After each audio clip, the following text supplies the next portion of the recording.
이재명 대표가 철험해 당내 강경파 의원들과 오찬을 했습니다. 그 안에서 과연 무슨 얘기가 오갔을까요? 영상으로 먼저 보시죠.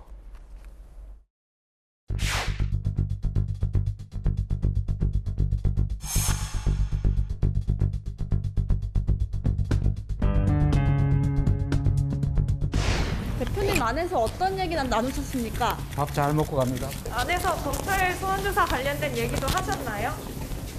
28일 이후에 새벽 수사 받으실 계획 있으세요?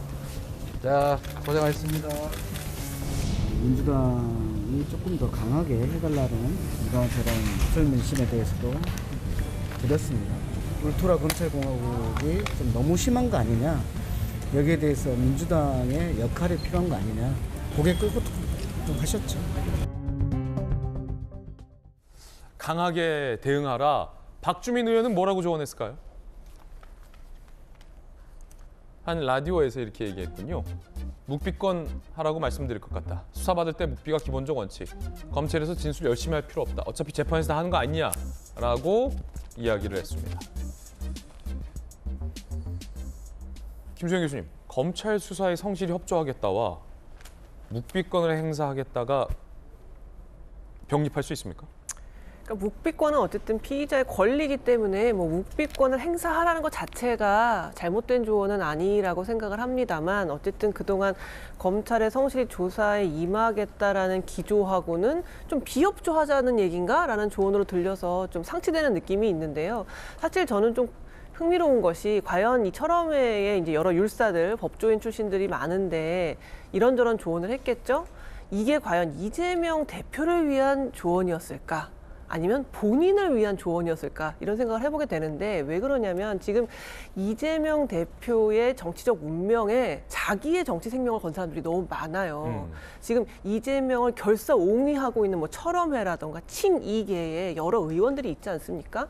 이런 사람들 같은 경우에는 이재명 대표가 검찰에서 뭐라고 하는지, 혹시 구속되는지, 그래서 유죄를 받는지에 따라서 자기의 정치적 생명도 날아가게 생겼거든요. 그렇기 때문에 이재명 대표가 최대한 검찰에서 잘 방어하고 비협조해서 최대한 유죄가 나오지 않게끔, 구속되지 않게끔 하는 게 본인의 정치 생명하고 너무 직결돼 있다 보니까 이제는 이재명 대표 한 사람의 목숨이 자기 목숨이 아닌 거예요. 함부로 내려올 수도 없어요. 아마 절대 못 내려오게 막을 거예요, 이 사람들이. 왜냐하면 그렇게 되면 자기까지 날아가 버리니까.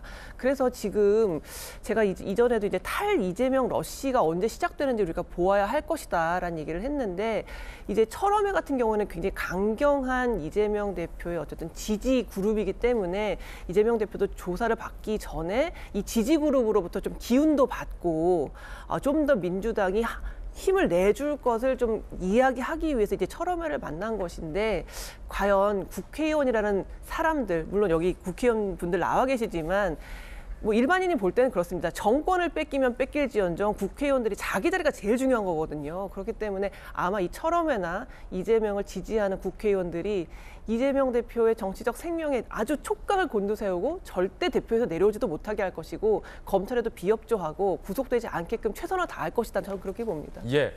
한편 이재명 대표는 주중에는 일해야 되니까 토요일에 검찰 출석하겠다라고 밝힌 바 있습니다. 그런데 일종의 뭐 전략이라면 전략일 수 있겠을 텐데요. 이 전략이 5년 전에도 이재명 대표가 똑같이 얘기한 바 있었다라는 보도가 나왔습니다. 그때의 발언들 준비되어 있는데요. 들어보겠습니다. 아무 잘못도 없는 제가 또 오라고 하니 제가 가겠습니다. 주중에는 일을 해야 되겠으니까 제가 27일 아니고 28일 토요일에 출석하겠습니다. 그리고 제가 변호사 한 분 대동하고 가서 당당하게 맞서도록 하겠습니다.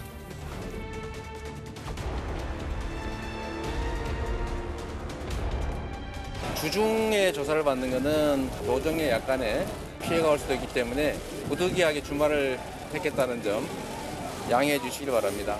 그리고 오늘 이 조사를 받는 것은 죄가 된다는 사람, 또 죄가 안 된다고 생각하는 사람 입장을 확인하는 자리이기 때문에 제가 이 사안에 대해서 성실하게 소명하도록 하겠습니다. 이번에도 5년 전처럼 이제 주말 검찰 출석을 이재명 대표가 택한 겁니다. 주중에는 당시에는 도정, 지금은 당무를 봐야 하기 때문에 검찰 나갈 수 없다라는 이유였습니다. 박승미 변호사님, 수사를 해봤던 사람, 뭐 또 수사를 받는 입장에서 생각해봤을 때 주중이 아니라 주말에 이제 불쑥 검찰에 나가겠다라는 역제안을 하는 것이 어떤 의미가 있습니까? 어떻게 보세요? 일반적인 사안이면 서로 협의를 하죠. 예. 먼저 수사기관이 언제 출석해 줄 수 있는지 물어보고 일정이 안 된다고 하면 피의자 측에서도 협의를 요청하고 서로 조율하는 과정에서 날짜를 도출하기 마련인데 이 사안은 검찰도 어느 일자에 출석하라는 요청을 해왔고 이재명 대표도 그에 맞서서 어느 일자에 출석하겠다고 못을 박아버렸습니다. 제1야당 대표가 일단 출석하겠다는 입장을 밝힌 이상 검찰로서는 안 받을 수 없었고 부득이 토요일 조사를 이어나갈 수밖에 없는 상황으로 보이는데 이 사안을 두고 이재명 대표가 다양한 노림수의 결정체라는 분석도 나오고 있습니다만 그렇게까지 평가할 일인지는 모르겠습니다만 사실 검찰 입장에서는 주말 조사가 다소 불편하긴 합니다. 평일보다는. 주말에는 어차피 이 사안을 두고는 검사와 수사관들이 모두 일을 할 테지만 일단은 나름 준비해둔 일정이 있고 구속되어 있는 사건 처리 등 각종 사안과 연계해서 나름 일정을 짜두었는데 그 일정을 어그러뜨리는 상황이기 때문에 다소의 불편은 감수해야 되는 상황이긴 합니다. 그렇지만 이재명 대표 입장에서도 다양한 노림수라기보다는 자신은 평일에 일을 해야 하는데 검찰의 무리한 반복 소환 요구에 어쩔 수 없이 응하는 모습을 보여주기 위한 메시지를 보내는 차원에서 이 같은 선택을 한 것으로 보입니다. 양측 모두 일단 토요일 조사는 확정된 상황이고 검찰은 다소의 불편함에도 불구하고 이재명 대표를 28일 조사를 하고 난 다음 아마 28일 조사를 마치고 나면 이재명 대표는 향후 2차 조사는 극구 거부할 가능성이 상당히 높아 보입니다. 일단은 내가 출석해서 나름대로 진술을 했고 내가 할 말은 이미 다 한 상황이기 때문에 추가 소환에는 응하지 않겠다는 입장을 상당히 고수할 가능성이 높아 보이는데 이 단계에서 즉 이미 검찰로서는 이재명 대표의 진술을 받은 상태에서 이번 토요일이 지나게 되면 이때부터는 이재명 대표를 어느 시점에 어떠한 혐의로 기소할지를 결정하는 절차만 남겨두지 않을까 싶은 생각이 듭니다. 그렇군요.